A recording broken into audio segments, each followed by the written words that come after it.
Samotný názov dušičky nás tak upriamuje na to, že človek nie je len telo, ale je takou zaujímavou bytosťou, ktorá je spojením toho tela, hmotného a duše. A ako my veriaci veríme, že duša je ten jedinečný prvok v nás, ktorý Boh stvoril a ktorý sa nekončí, alebo teda nie je smrteľná. Veríme, že ľudská duša je nesmrteľná. Teda, ak chceme naozaj hlboko prežiť dušičky, tak je to takým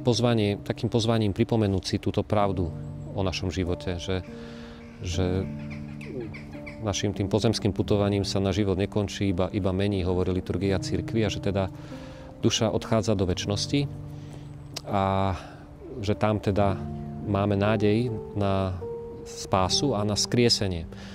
Modlitba za našich zosnulých nám pripomína, že teda ako oni majú nesmrteľné duše, my sme tými nesmrteľnými dušami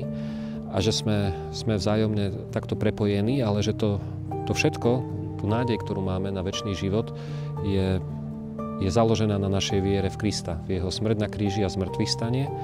a